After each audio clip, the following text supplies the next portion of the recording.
we'll start with this. Well, one story that's caught a lot of people's attention is the viewership for the fight camp between Deontay Wilder and Luis Ortiz II, the prelude to what is to be the rematch, the pay-per-view. The viewership reached 2.2 million viewers, more so than the fight camp between Shawn Porter and Errol Spence. A lot of people are taking this as a promising omen that the Wilder versus Ortiz pay-per-view will be a success, will pull in big numbers. But just how big should we expect these numbers to be? Well, my position really hasn't changed. Whatever numbers you can pull in on free television, whatever you pull in, that doesn't necessarily mean people are going to want to buy your fight. At the end of the day, the first Luis Ortiz versus Wilder fight, the first fight, while it was a fantastic fight, a great fight, entertaining from start to finish, while it was all these things, what it wasn't was a pay-per-view. It wasn't a pay-per-view. So how do you turn around and charge people for the rematch? $75. You charge people for the rematch at a time when they're either expecting Wilder to fight Fury again or clamoring for him to unify. Did you guys forget? You gotta remember, boxing fans, they really do got short memories. But you gotta remember, at the time that the proposition was made that Deontay Wilder would be facing Luis Ortiz again, what the boxing fans were asking him to do was fight Anthony Joshua, to unify. That's what they were asking him to do. But in spite of that, Ortiz is the direction that he went in, So essentially, you're trying to charge people $75 for a fight they wasn't asking you for. Wasn't asking for that. You look at the reported numbers that are floating around in regards to the Shawn Porter versus Errol Spence pay-per-view. Now, that was a unification match. That was a fight between two world champions, okay? And Errol Spence, in his previous fight with Mikey Garcia, he put up better numbers than Wilder did with Tyson Fury. Something like, I don't know, what was it, 350, 360 or something like that? To Wilder versus Fury, which only did 325,000 pay-per-view buys. You think about the numbers for the Errol Spence versus Shawn Porter pay-per-view and how several sources indicate that it did under 300,000 pay-per-view buys. Rick Glacier puts the number somewhere at 224,000, whereas the cable and satellite companies, per boxing scene, they put the number at approximately 275,000. Not 350. It's a unification match, and it was a great fight. It really was a great fight, a pay-per-view worthy fight in my opinion, but that's what it did. It did 275,000 buys. Now, I know what you're thinking. Well, what about that tweet from Mike Kopinger that it did about, 350, that it's tracking at 350? And I'll tell you now what I told you before. I got no stock in what Mike Kopinger says because Mike Kopinger released that tweet 2 days after the fight. Since when are pay-per-view numbers released 2 days after a fight? Bullshit. All my time as a boxing fan, I surely never seen that before. And I don't really trust Mike because we all know Mike's in bed with the PBC. Is it possible he's inflating the numbers to make the fight seem bigger than what it is? I think so. Because one, I ain't never seen no pay-per-view numbers get reported 2 days after a fight. And two, as far as what the cable and satellite companies were reporting, their initial impression was 275,000 buys. You look over at Rick Glacier, and it's more or less in that same neighborhood. 220-something, something like that. And if we take a step back and we think about this, that, okay, the numbers floating around for Shawn and Errol are about 275,000 pay-per-view buys, and that was a unification match, a fight between two champions. We look at that and then we ask ourselves, what are the odds that Wilder's going to do any better than that? With this. With a rerun. A rerun that nobody was asking for. Nobody was asking him to fight Luis Ortiz for a second time. You beat him, and it's over. And it was a good fight, but it's over. Moving on.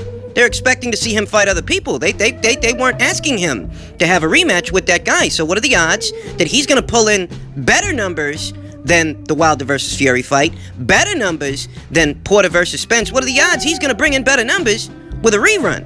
Oh, I know you're looking at this viewership, these 2.2 million viewers, and thinking to yourself, well, obviously, somebody's interested in the fight. Yeah, they're interested if they don't have to pay $75. You ask them to pay $75, that number's going to change dramatically. Need I remind you, Terrence Crawford put up last year's best viewership numbers for the Jose Beterbiev fight.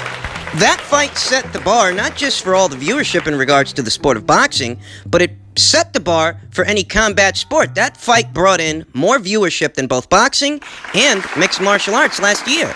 But did those numbers have any bearing over the Amir Khan pay-per-view buys? No, they didn't. No. They didn't. In all likelihood, we didn't see a reported set of numbers for Crawford versus Khan, but there are rumors that the fight did under 200,000 pay-per-view buys, and I believe those rumors. I believe those rumors because, one, nobody was really asking for Terence Crawford to fight Amir Khan. There is interest in Terence Crawford. There is public awareness of Terence Crawford. He certainly has a lot of fans. But that particular fight, well, in all honesty, people don't want to pay $75 to see that. They don't want to pay $75 to see Crawford versus Khan. So even though, he's got a profile, people know about him, they definitely watch his fights when they're on free TV. You ask people to pay $75, that's a different ballgame. And the same is true here with Wilder, okay? They might have watched the build-up for this Ortiz rematch on free TV, where you got 2.2 million viewers. But you certainly ain't gonna get 2.2 million buys with that fight. No, sir. No. Of course not. I mean, if Wilder were really that big a pay-per-view star, his last fight wouldn't have been on regular cable. His last fight with Dominic Breazeale, that wasn't a pay-per-view. It was on regular cable. Regular. Went from being on pay-per-view to not being on pay-per-view. You fast forward to this Ortiz rematch, and Showtime didn't want to touch it. They didn't think it made financial sense to pick it up. Boxing insiders, they think this fight is going to end up doing less numbers than the Fury fight. That's what they think. This isn't coming from me. It's coming from them, okay? They don't think this thing is going to do 325,000 buys. So, you ask me, do I think that this fight will do that? You ask me what I think the fight will do, and I'd put the number for Wilder versus Ortiz II somewhere just under 300,000 pay-per-view buys. That's where I'd put the number. I don't think this fight is going to do 325,000 pay-per-view buys. Quite honestly, I think they'd be lucky to do 300,000 because there was no demand for this fight, and even if people are watching the build-up on free TV, once you ask them to take out their wallets, you're going to see how much interest there wasn't. There really wasn't in seeing these two guys lock horns for a second time. You guys been paying attention to what's going on? Been paying attention to what's going on in the boxing world? Okay, we got Bostic versus Beterbiev. Unification fight. Fantastic fight. Didn't cost $75 to watch. We got Prograis versus Taylor. It's again, fantastic fight. Unification fight.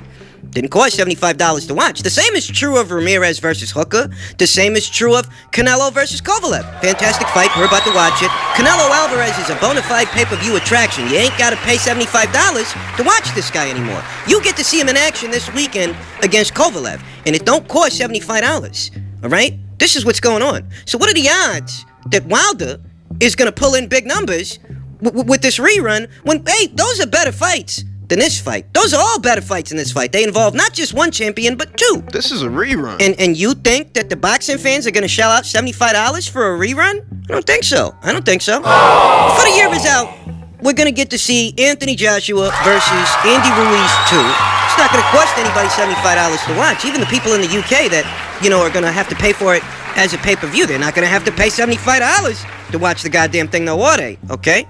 You got bigger, better matches than Wilder versus Ortiz II, none of which cost $75.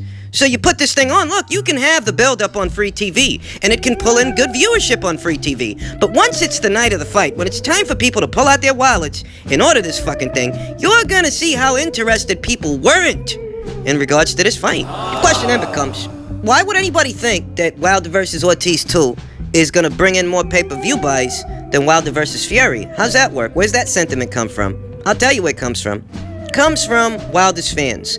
This delusional rabble of fans who seem out of touch with reality, okay? And what YouTube authors upload videos that suggest that the fight might do better numbers than Wilder versus Fury did. This is where that comes from. These guys, they're the ones that are propagating that agenda, But if they are, it's coming from a need to believe that Wilder didn't shoot himself in the foot when he turned down that $100 million. It's coming from a need to believe that Luis Ortiz didn't shoot himself in the foot when his team dropped the ball for the Joshua fight. That's where it comes from. That's why they perpetrate this agenda, you understand? They want to believe that those two guys didn't fuck themselves out of a whole lot of money. Even though they did. Comes to the Anthony Joshua fight. See, Wilder's fans want to believe that Wilder's celebrity, his marquee value, is anywhere near the level of Anthony Joshua's. It's for this reason they think, oh yeah, it's going to do better than Wilder versus Fury. It's going to do better numbers than that. And, look, Luis Ortiz, God bless him, solid fighter, but this guy isn't even a headliner. He's not. He's an undercard fighter, okay? You're essentially saying that you think Deontay Wilder, in a rerun against a guy who he fought already, beat. who's not even a headliner, he doesn't headline his own cards, he fights on undercards.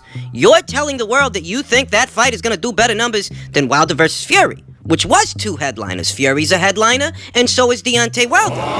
That fight brought in 325,000 pay-per-view buys, so what are the odds that Wilder's going to bring in more buys than that with a guy who isn't a headliner, a guy who's an undercard fighter?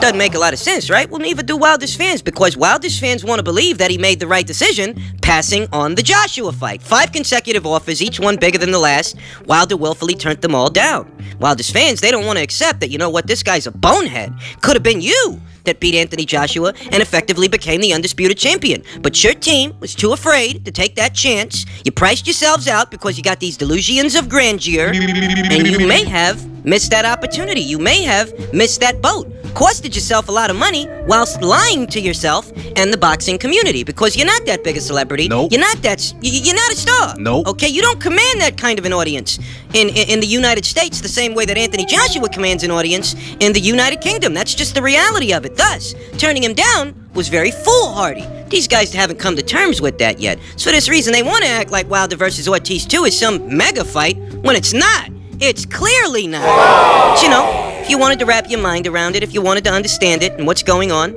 that's what's going on. So for this reason, you got these guys saying this stuff. These guys can't be helped. I'm just elaborating, explaining it to you in terms that you can understand. Moving on. In other news, in regards to this weekend's big mega matchup between Canelo Alvarez and the WBO light heavyweight champion Sergey Kovalev, Reynoso, trainer to Canelo, had this to say. He says that Kovalev's better than Beterbiev, so why wouldn't we fight Artur Beterbiev? Artur, who is now the only unified champion in the light heavyweight division. In the article, it talks about how, you know, they plan on fighting Kovalev this weekend. They plan on winning this weekend, and thereafter they might look at fights at 168, they might look at fights at 160, but they might just do another title fight at 175.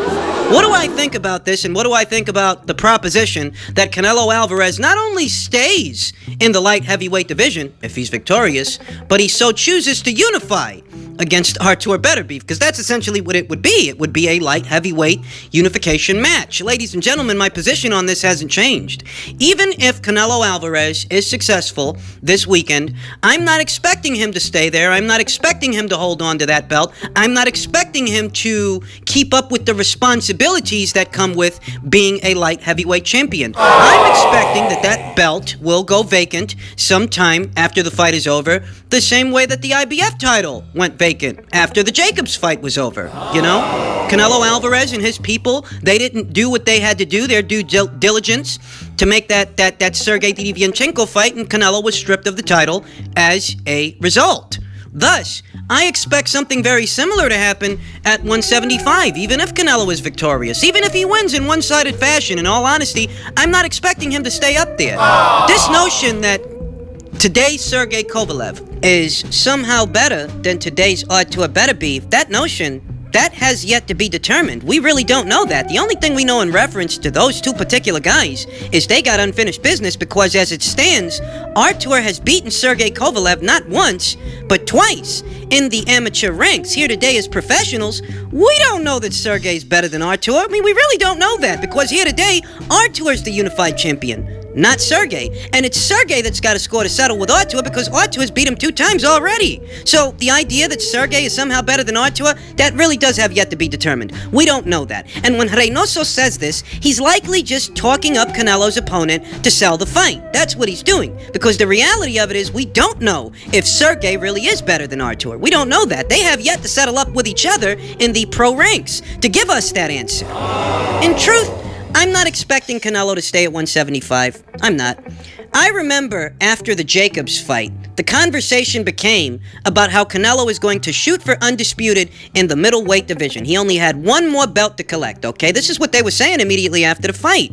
But we see how that all worked out, right? We see that that never actually came into fruition. That never actually materialized. So when I see Reynoso saying these things ahead of this fight with Sergey Kovalev that Canelo might stay at 175, I feel that's likely going to go the same way Canelo's undisputed title run went. Nowhere. I'm expecting that Canelo leaves 175 after this fight. Win, lose, a draw. And what I'm expecting is for him to drop down there to 168. Maybe he has a fight with Callum Smith. Maybe he has a fight with Billy Joe Saunders. Maybe he takes a little bit of a gimme fight against the David Lemieux. But what I'm not expecting is for Canelo Alvarez to stay at 175. Even if he wins, even if it's in spectacular fashion. I'm not expecting this guy to fight Artur Beterbiev. That is a very different fight from what he's facing this weekend with Sergey. The thing about the Kovalev fight, right, is that there are risks involved. There are.